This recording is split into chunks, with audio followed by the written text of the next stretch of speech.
Hai, saya Rika.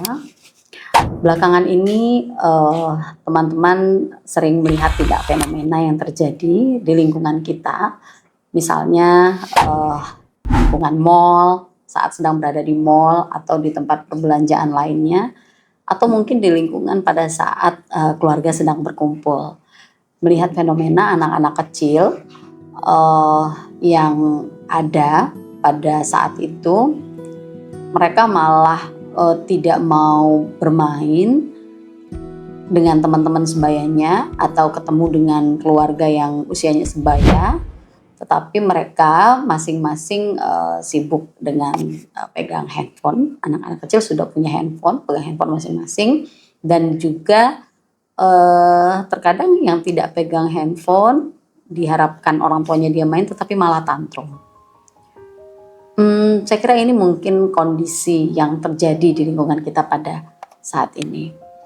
Jika teman-teman melihat fenomena ini, apa yang teman-teman sering lakukan? Saya sering melihat bahwa ini menjadi teguran ya, menjadi cara kita sebagai orang dewasa, bagaimana agar anak-anak ini juga mempunyai ruang aman, tidak hanya pegang kamera dan bermain di dunia digital yang tidak tampak. Teman-teman semua, ketika kita melihat anak-anak yang tantrum, nangis, maksa begitu ya, perlu kita pahami bersama bahwa sebenarnya anak-anak ini bukan anak-anak yang nakal, bukan juga anak-anak yang tidak bisa diatur, atau bukan juga anak-anak yang sudah berani melakukan semuanya semaunya sendiri gitu ya, semaunya sendiri tanpa aturan orang tuanya. Tetapi anak-anak ini adalah anak-anak yang butuh perhatian dan juga anak-anak yang butuh teman main. Kalau seandainya anak-anak ini tidak difasilitasi, tidak diajak bermain atau tidak diajak membaca bersama dengan kedua orang tua atau orang dewasa di sekitarnya, maka yang mereka lakukan adalah mereka mencari kesenangan yang ada di diri mereka sendiri. Salah satunya kesenangan itu adalah bermain handphone, gadget yang memberikan efek dopamin yang sangat sementara bagi mereka. Teman-teman semua, mari kita lihat hasil dari riset ya yang terjadi pada saat ini. Salah satunya riset yang ditemukan adalah bahwa anak-anak Indonesia itu rata-rata tidak kurang dari 5 jam setengah, 5 jam 33 menit itu pegang handphone minimal dalam satu hari.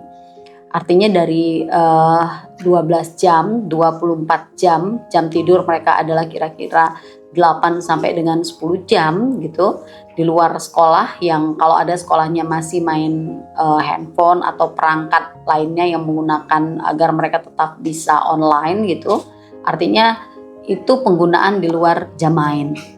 Dan ada lagi riset yang ditemukan teman-teman bahwa sebenarnya 87% orang tua di daerah Asia Pasifik ini dan juga Mesir gitu ya, ini risetnya juga mengeluarkan angket di daerah negara Mesir, bahwa sebenarnya orang tua itu memahami efek dari anak-anak ini akan selalu pegang handphone, gadget atau mainan yang berbau digital. Untuk mereka termasuk salah satu yang juga saat ini berbahaya juga televisi, bagian yang juga menjadi berbahaya jika itu ditonton oleh anak-anak itu seharian begitu, yang akan menimbulkan akhirnya efek bahwa anak-anak ini tidak bisa berbicara karena dia hanya satu arah mendengarkan saja, tidak ada interaksi dengan orang lain.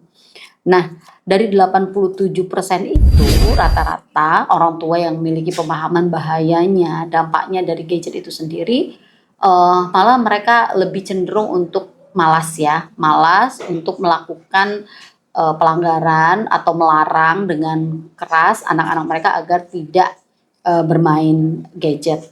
Karena apa? Karena orang tua beranggapan bagaimana caranya orang tua tetap bisa untuk bekerja, tetap bisa untuk mengerjakan tugas-tugas mereka dengan aman, dan anak-anak mereka juga diam gitu, anteng dengan bermain gadget yang sudah mereka sediakan.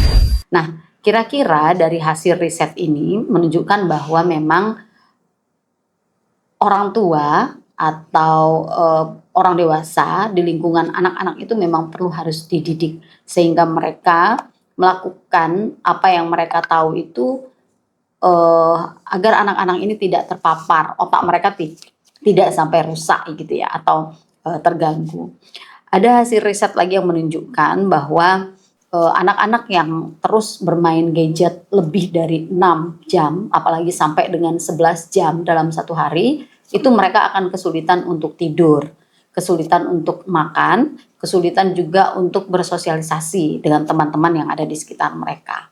Nah, hasil penelitian juga dan juga yang terjadi pada pemberitaan kita pada tahun 2024 kemarin bahwa anak-anak yang terpapar artinya gangguan kesehatan mental gitu karena dia terpapar bukan lagi bermain gadget itu cuma sekedar sebagai hiburan tetapi itu menjadi kebutuhan seperti saya kira anak-anak sudah seperti haus sekali ketika dia tidak bermain HP, tidak bermain gadgetnya begitu. Dia bisa ngamuk, bisa marah, bisa membanting badan begitu.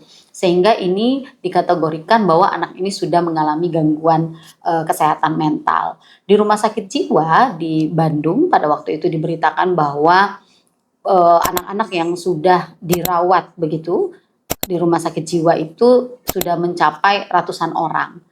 Nah, untuk ini teman-teman, ini adalah kekhawatiran kita bersama. Tidak hanya di negara kita Indonesia, tapi juga di negara-negara lain. Salah satunya adalah hasil penelitian besar yang dilakukan oleh National Institute of Health Amerika. Mereka melakukan penelitian lebih dari 11.000 anak begitu, yang menunjukkan hasilnya bahwa anak itu tidak akan berhenti apabila mereka lagi screen time gitu ya. Screen time itu selama 2 jam. 2 jam. Dan hasil riset itu juga menunjukkan anak-anak yang bermain lebih dari 2 jam melakukan screen time itu mereka akan mengalami kognitif yang menurun.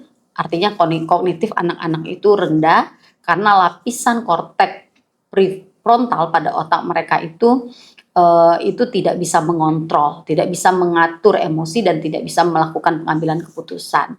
Nah, karena itu anak-anak yang melakukan screen time dalam waktu yang lama gitu ya, lewat dari 2 jam begitu, akan mengalami penipisan otak pada anak yang masih tumbuh, padahal otaknya itu harusnya masih lembut, semua saraf itu masih harusnya berkaitan, menghubungkan satu sama lain dengan rangsangan-rangsangan yang mereka dapatkan sesuai dengan perkembangan mereka, tetapi dengan bermain handphone, bermain gadget, itu otak mereka berhenti, stuck. Jadi teman-teman semua perlu kita pahami, perlu kita sadari bahwa memang handphone ini sudah menjadi musuh kita bersama. Kita sebagai orang dewasa, orang tua yang mengerti betul bahwa ini berbahaya, mari kita sama-sama untuk memberikan disiplin, afirmasi positif kepada anak-anak kita dengan mendisiplinkan dulu diri kita sebagai orang tua atau orang dewasa di sekitar mereka. Nah, teman-teman semua, pertanyaan yang sederhana, kenapa ini bisa terjadi saat semua orang dewasa, orang tua mengetahui dampak yang akan terjadi, bahaya yang akan terjadi terhadap anak-anak yang melakukan screen time lama, tetapi tetap dibiarkan begitu. Ini dilakukan dan berlangsung, saya kira berlangsung lama. Ini menjadi persoalan kita bersama, teman-teman, dengan dunia digital pada saat ini, generasi Z yang memang mereka sudah lahir gitu ya dengan kehidupan digital yang luar biasa. Begitu juga generasi Alpha yang mereka sudah hidup di dalam kandungan itu dengan digitalisasi juga. Artinya kita sebagai orang dewasa, orang tua itu tidak bisa menghindari ruang digital itu pada saat ini. Yang bisa kita lakukan adalah melakukan disiplin positif kepada anak-anak kita disiplin positif juga kepada diri kita, diri orang dewasa yang ada di sekitar mereka, sehingga anak-anak itu tidak merasa bahwa hanya mereka yang dilarang, tetapi kita juga mengatur diri kita dalam menggunakan gadget atau handphone di depan mereka sebagai anak-anak. Nah, selanjutnya ada satu riset lagi teman-teman yang memang ini bagian yang harus kita perhatikan. Pernah dengar nama Sean Parker? Beliau ini adalah salah satu pendiri Facebook, teman-teman semua. Sean Parker ini pernah bilang bahwa tujuan mereka membangun platform, salah satunya adalah Facebook, itu hanya dengan satu tujuan. Tujuannya adalah dengan mengeksploitasi kelemahan psikologis manusia gitu ya, dengan memberikan sistem notifikasi, like, komen begitu yang terus bermunculan otomatis begitu, sehingga semua ini dirancang agar memunculkan dopamin sementara yang ada di dalam diri manusia. Dopamin itu adalah kesenangan sementara yang otak kita dapatkan sehingga kita merasa bahagia sekali ketika kita sudah melihat konten-konten tersebut. Dan sistem ini persis sekali yang dibuat untuk anak-anak kita. Ada istilahnya melahirkan yang disebut dengan YouTube Kids. Terus ada juga game anak-anak melalui handphone yang di situ dilakukan pembelajaran ya, misalnya mengenal huruf, mengenal angka. Mereka juga bisa mewarnai dengan menggunakan tablet-tablet mereka. Saya kira yang menjadi persoalan adalah bukan pembelajaran yang diberikan, tetapi paparan negatif dari gadget, dari cahaya yang diberikan sehingga itu langsung menembak ke mata mereka dan juga memberikan rangsangan yang tidak baik kepada otak anak-anak kita. Nah, artinya teman-teman, dengan ini kita semua sudah mengetahui, saya kira sebagai orang tua dan juga orang dewasa di sekitar anak-anak, kita semua mengetahui bahaya yang sangat luar biasa mengancam anak-anak kita.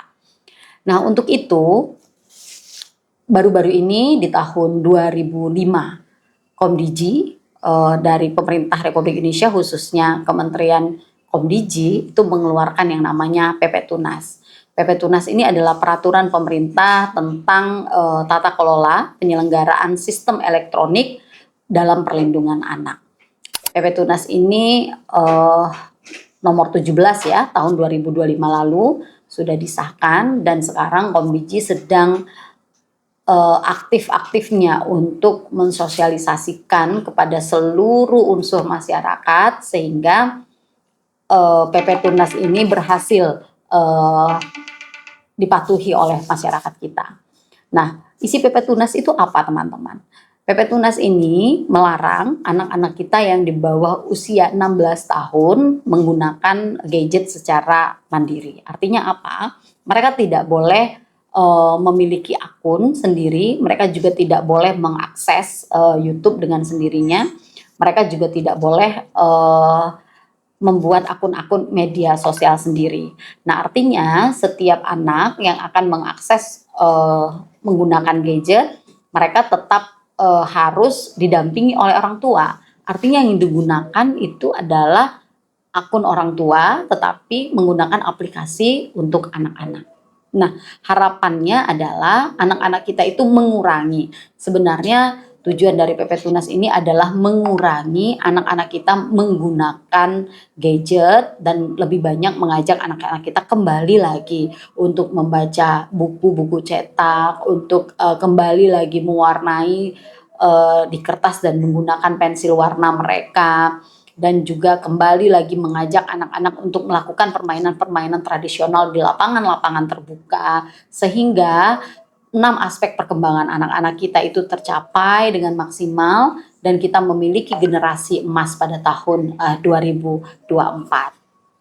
Dan teman-teman, saya kira hasil riset apa yang terjadi di lapangan pada saat ini tentunya membutuhkan solusi yang paling tepat dan sederhana pada saat ini yang bisa kita lakukan adalah kita sebagai orang dewasa dan orang tua yang berada di lingkungan anak-anak wajib mendisiplinkan dulu diri kita sebagai orang tua ketika kita bersama mereka, ketika kita sampai di rumah, ketika mereka pulang sekolah, baiknya menunjukkan bahwa kita tidak hanya seharian juga memegang handphone, kita juga tidak menonton short video atau reels gitu, kita juga tidak melihat hal-hal yang tidak penting.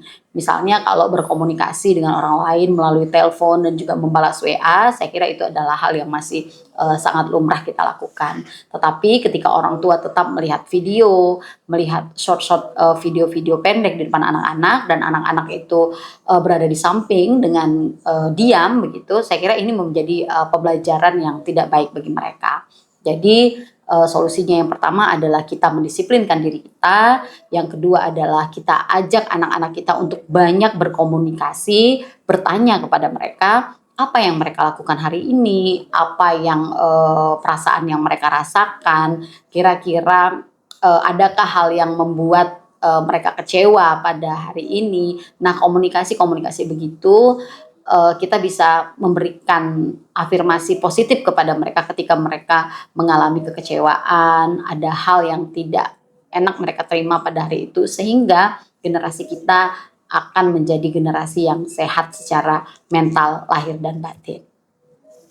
Saya kira itu teman-teman sharing yang bisa saya lakukan pada hari ini, karena memang memprihatinkan sekali kondisi negara kita pada saat ini, anak-anak Indonesia yang bersentuhan dengan gadget. Hampir hasil riset juga menunjukkan 701.000 gitu ya, anak-anak Indonesia itu mengalami perasaan cemas dan depresi.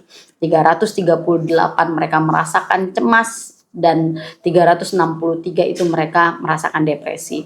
Artinya kecemasan anak-anak ini melahirkan jiwa mental anak-anak yang kurang sehat, dan juga kalau mereka sampai pada tingkat yang depresi, artinya ada hal yang terjadi pada anak-anak kita ini yang tidak sesuai dengan ekspektasi mereka, yaitu mereka mengalami tekanan yang sangat kuat, tetapi mereka tidak bisa mengungkapkan dan menceritakan karena mereka takut. Mereka menganggap bahwa orang dewasa di sekitarnya tidak bisa menerima mereka. Dengan fakta-fakta seperti ini, marilah teman-teman semua, kita sebagai orang tua dan juga sebagai orang dewasa yang berada di sekitar anak-anak, untuk mencoba menyehatkan mental anak-anak bangsa. Saya kira itu. Terima kasih. Salam.